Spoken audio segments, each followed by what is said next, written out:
Hallelujah. हमारे प्रभु यीशु मसीह के मधुर नाम में आप सबको जय मसीह की गुड मॉर्निंग। क्या आप ठीक हैं? आइए मिलकर प्रभु के वचनों पर मनन करें। प्रार्थना। महापवित्र पिता परमेश्वर, प्रभु हम आशान्वित हैं, हम जरूरत में हैं, हमें दर्शन दें, अपनी शांति और तसल्ली से तृप्त करें। प्रार्थना यीशु के नाम से मांगते हैं, आमीन। क्या आमीन कहा? कैसे हैं पूछने में ही आजकल डर लगता है, फिर कहने के लिए हर कोई कह भी देता है ठीक है, लेकिन आजकल जो ठीक हैं वे नजर नहीं आते। परिवार ठीक है तो तबीयत ठीक नहीं होगी, अगर तबीयत ठीक है तो शायद ऑफिस में परेशानी होगी, अगर ऑफिस में भी ठीक है बच्चों के साथ तकलीफ। कहने का मतलब किसी न किसी प्रकार की परेशानी इंसान को त्रस्त करे ही रहती है। शारीरिक परेशानियां हैं, आत्मिक तौर पर कई सारी चुनौतियों का हम सामना करते रहते हैं, विभिन्न प्रकार की आर्थिक चुनौतियों से जूझते हैं। अगर वास्तव में देखा जाए तो हमारे देश की जो जनसंख्या है उसमें अधिकतर लोग जो हैं वे मिडिल क्लास कहलाते हैं और केवल थोड़े ही धनवान लोग हैं। और फिर देखिए, चाहे आप 500 रुपए कमाते हो या फिर 5000 या फिर आपकी आमदनी 5 लाख हो, समझ रहे हैं, आमदनी चाहे जो भी हो, जब आप पेट्रोल भरवाने के लिए पेट्रोल बंक जाते हैं वहां पर पेट्रोल के रेट सबके लिए एक हैं। चाहे आप फोन यूज करें या फिर इलेक्ट्रिसिटी आप यूज करें, जो बिल आता है वो हम सबों का उसी प्रकार है। हमारे यूसेज के हिसाब से हम सबों को बिल पे करना पड़ता है। इसकी वजह से कई लोग परेशान होते हैं। कहा जाए तो कई लोग कर्ज में डूब रहे हैं। आज की उनकी जो आमदनी है वो आज के लिए काफी नहीं, इसीलिए कल मिलने वाली जो तनख्वाह है उसे वे आज ही एडवांस में लेकर खर्च भी कर देते हैं। इस प्रकार कई लोग आज आर्थिक तंगी में जीवन बिता रहे हैं। फिर अगर हम तंदुरुस्ती या स्वास्थ्य की बात करें, किसी को भी देख लीजिए, नहीं कहा जा सकता कि वो 100% ठीक है। कुछ ना कुछ परेशानी, चाहे वो बड़े हों या छोटे हों, यहां तक कि छोटे बच्चे भी विभिन्न प्रकार से त्रस्त हैं, विभिन्न प्रकार की बीमारियों से परेशान हो रहे हैं। 40-45 की उम्र हो जाए फिर तो हॉस्पिटल से शायद पीछा ही नहीं छूटता। विभिन्न प्रकार की बीमारियों से आज हम त्रस्त हैं। प्रभु ने हमें पहले से ही बताया है कि हमें इस संसार में क्लेश उठाना होगा। यह संसार क्लेश भरा है। अगर आज की समस्या खत्म हो जाए इसका मतलब यह नहीं कि कल समस्या नहीं होगी, लेकिन इन तमाम परेशानियों के बीच, तकलीफों के बीच, बीमारियों के बीच अगर यह विश्वास करने पाए कि प्रभु यीशु हमारे साथ में है, तो हम आत्मिक तौर पर बलवंत रहेंगे।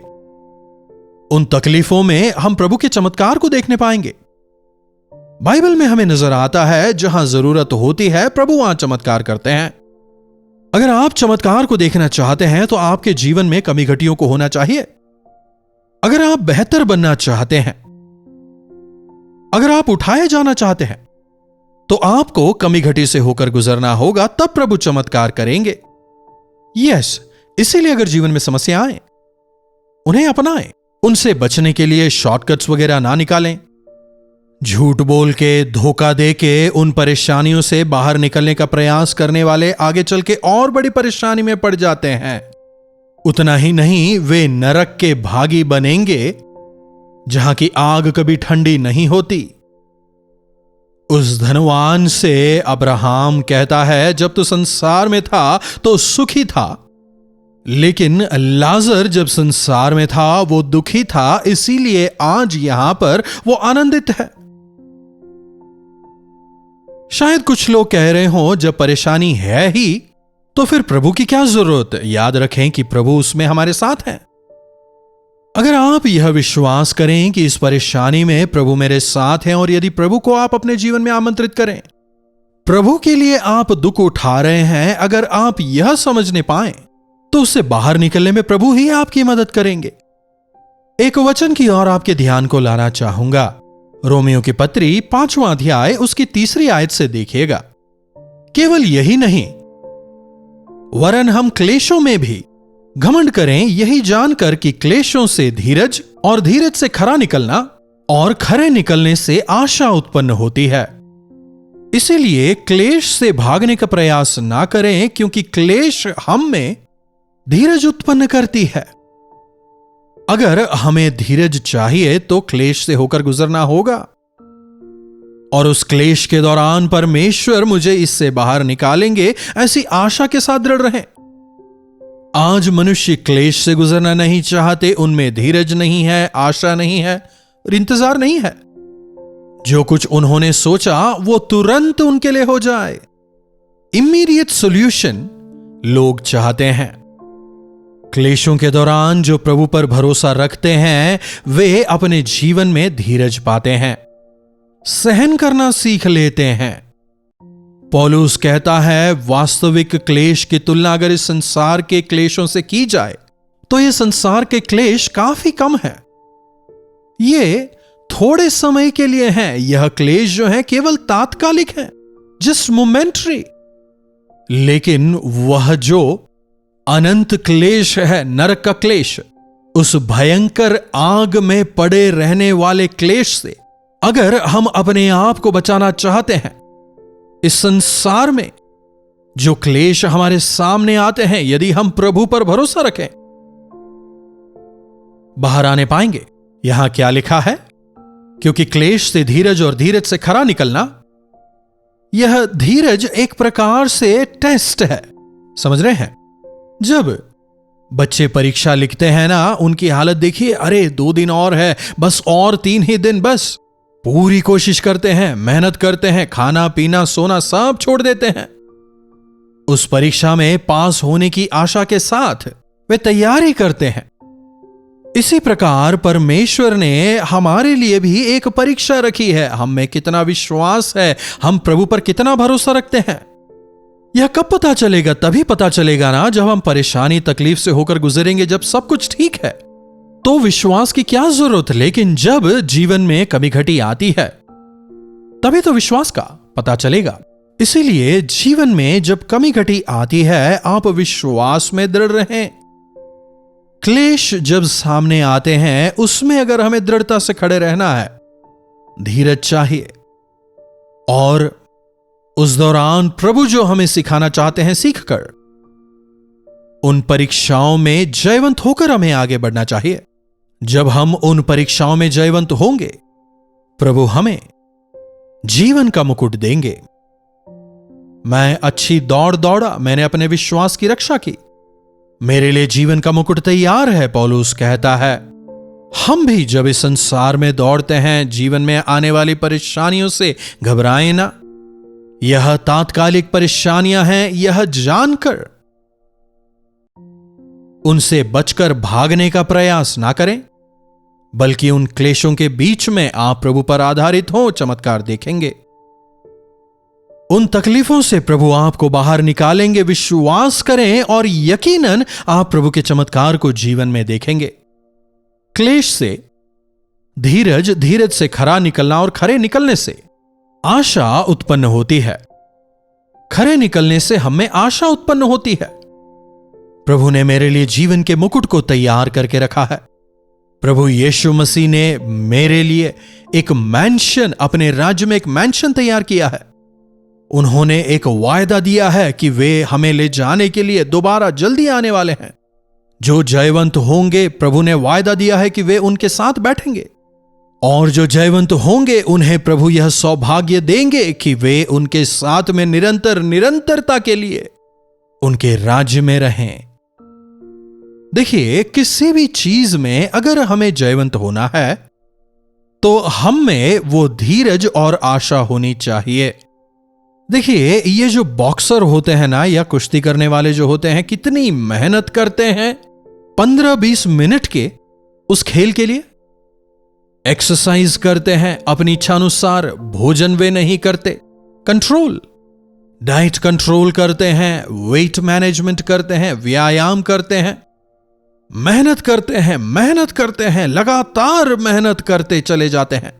क्यों? यह जब फाइट मेरे सामने आएगी, उस फाइट में मुझे जीतना है और उस पोडियम में मुझे खड़े होना है, मेडल को लेना है। जो कुछ कठिनाइयों का उन्हें सामना करना होता है, उन पर ध्यान नहीं देते। अपनी इच्छानुसार भोजन नहीं कर पाते, समयानुसार सो नहीं पाते, लेकिन उनका जो ध्यान होता है, उनका जो फोकस होता है, वो एक ही चीज पर। क्या है वो? क्या है उनका वो लक्ष्य? वो खेल, वो मेडल। उसी प्रकार अगर हम भी परमेश्वर के राज्य पर फोकस रखें, मैं प्रभु के राज्य का भागी होना चाहता हूं, अगर अपनी दृष्टि हम वहीं पर रखें, हर एक क्लेश से हम एक पाठ को सीखेंगे। हर एक तकलीफ, हर एक क्लेश हमें और अधिक प्रभु के करीब ले जाने का कारण बनेगा। वहीं दूसरी ओर अगर हम उन क्लेशों से निकलने के लिए कोई शॉर्टकट्स वगैरह को ढूंढने लगें, उनकी वजह से आगे चलकर हमें और अधिक परेशानी का सामना करना पड़ सकता है, अपमानित होना पड़ सकता है। अगर एक पत्नी पति को सहन करती है तो वो उस परिवार को बनाने का कारण बनती है।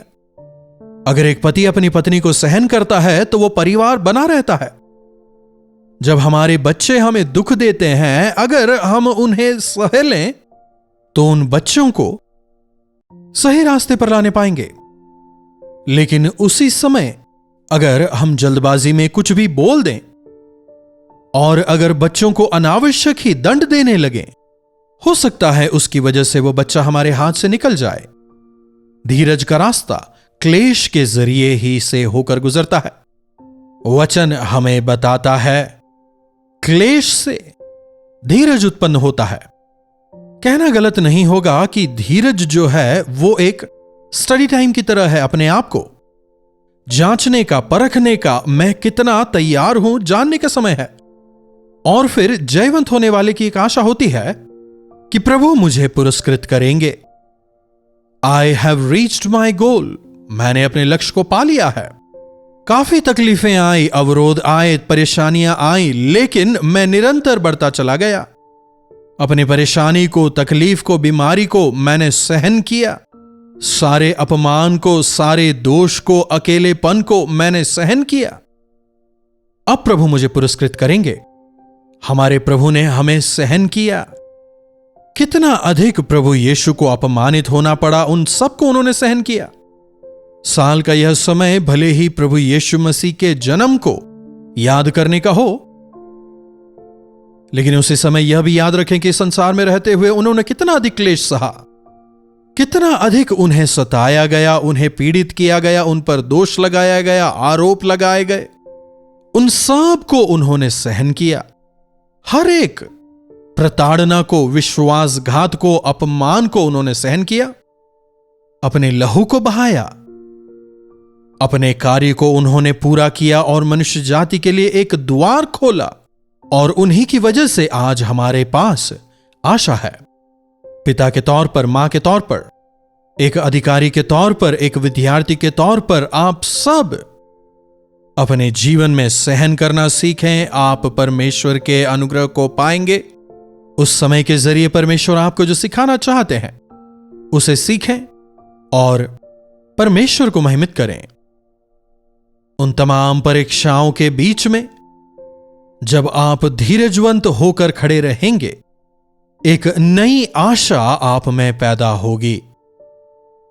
मेरे प्रभु जीवित हैं, वे मुझे अपने साथ में रहने का अनुग्रह देंगे और मैं अपनी इन आंखों से अपने उद्धारकर्ता को देखूंगा।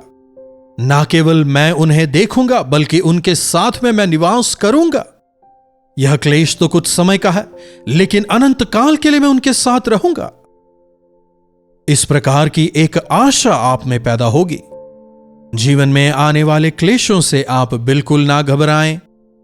प्रभु पर आरोप लगाने के बजाय प्रभु पर विश्वास करते बढ़ें।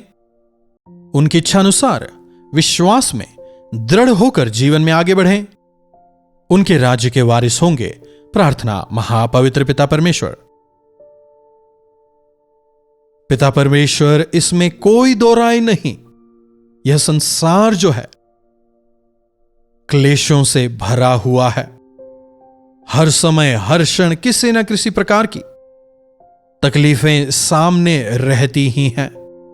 किसी न किसी प्रकार के क्लेश से हर रोज हमें गुजरना होता ही है। कमी घटियां जीवन में रहती ही हैं। और जब हम इन परेशानियों से होकर गुजरते हैं, कई बार हम आप पर दोष लगाते हैं, आपको दूषित करते हैं, आपके नाम की निंदा करते हैं। प्रभु, हमारे इस महापाप को आप अपने अनुग्रह की वजह से क्षमा करें और प्रभु हमारी मदद करें कि ऐसी परिस्थिति में हम दृढ़ता के साथ आपको थामे रहें, धीरजवंत होकर आगे बढ़ने का अनुग्रह हमें से हर एक को दें। यीशु के नाम से प्रार्थना मांगते हैं, आमीन। अब हमारे पिता परमेश्वर का प्रेम, प्रभु यीशु मसीह का अनुग्रह, पवित्र आत्मा की संगति और सहभागिता हमें से प्रत्येक के साथ आज, कल और सदा सर्वदा बनी रहे, आमीन। प्रभु परमेश्वर की महिमा हो। अपने प्रार्थना विषयों को आप हमें 9884907779 पर व्हाट्सएप वॉइस मैसेज या फिर टेक्स्ट के जरिए भेज सकते हैं।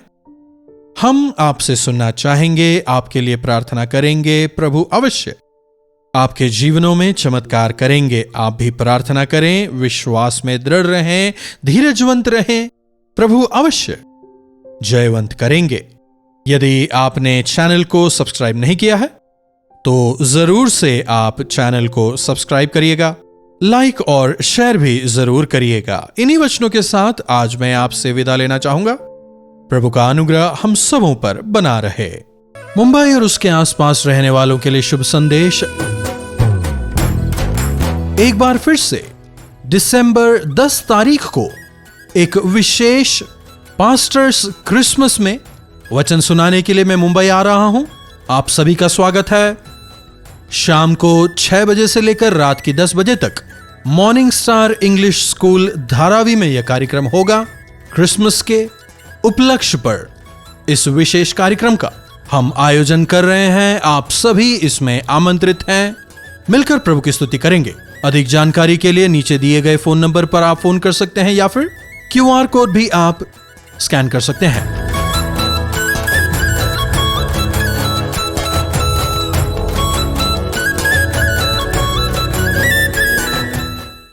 मुंबई और उसके आसपास रहने वालों के लिए शुभ संदेश। आपसे सीधे मिलने के लिए और आपके लिए प्रार्थना करने के लिए एक बार फिर से एक दिन के गेट टुगेदर का दिसंबर 11 तारीख को हम आयोजन कर रहे हैं।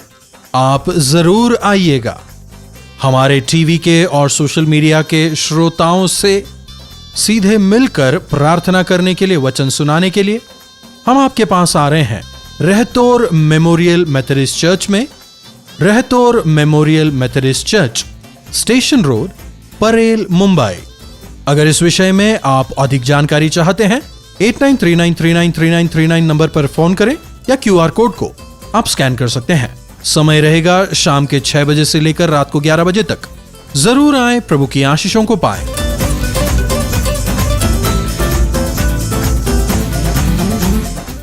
कल्वरी दर्शन, ये है प्रेम के दर्शन, यीशु प्रेम के दर्शन। कल्वरी दर्शन, ये है प्रेम